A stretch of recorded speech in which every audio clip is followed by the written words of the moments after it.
만약에 우리 주변의 모든 걸 지배하는 그런 근본적인 규칙이 있다면 어떨 것 같으세요? 사실 그런 규칙이 있어요.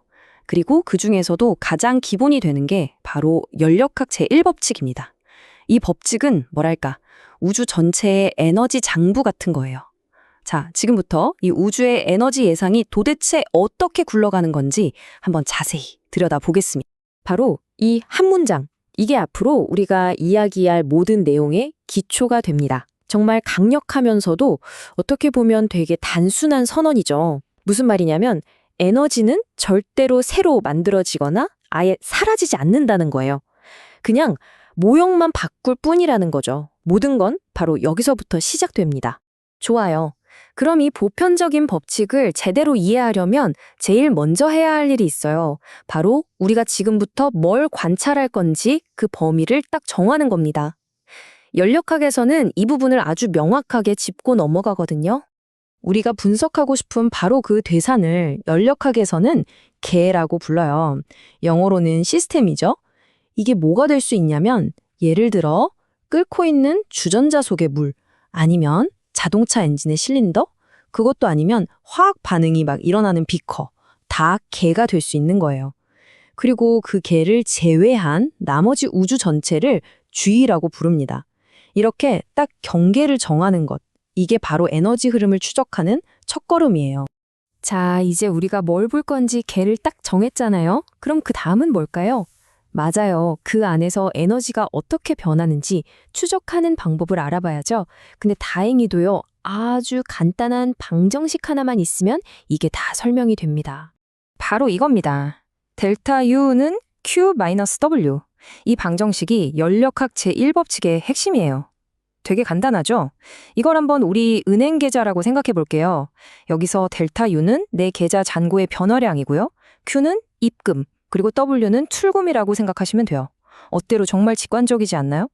내 통장 돈이 저절로 막 늘거나 줄지 않는 것처럼 개의 에너지도 외부랑 뭔가 거래가 없으면 절대 변하지 않는다는 뜻입니다. 여기서 U, 그러니까 내부 에너지는 말 그대로 개가 가지고 있는 모든 에너지의 총합이에요. 분자들이 움직이는 운동 에너지, 서로 끌어당기는 위치 에너지, 이런 걸 싹 다 합친 거죠.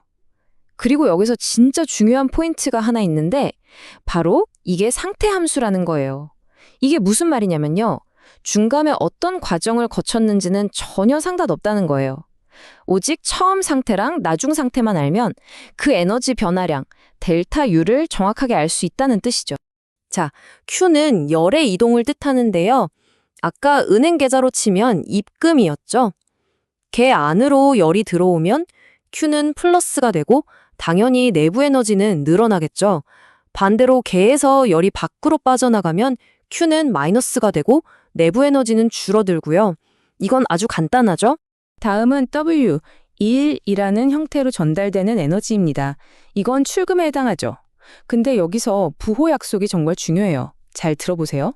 개가 바깥, 즉 주위에 일을 하면 예를 들어서 기체가 팽창하면서 피스톤에 쑥 밀어내는 경우요. 이건 에너지를 쓴 거잖아요. 그래서 내부 에너지가 감소하는 거예요. 바로 그래서 방정식에서 W 앞에 마이너스 부호가 붙어 있는 겁니다. 개 입장에서 보면 에너지가 밖으로 나간 거니까요.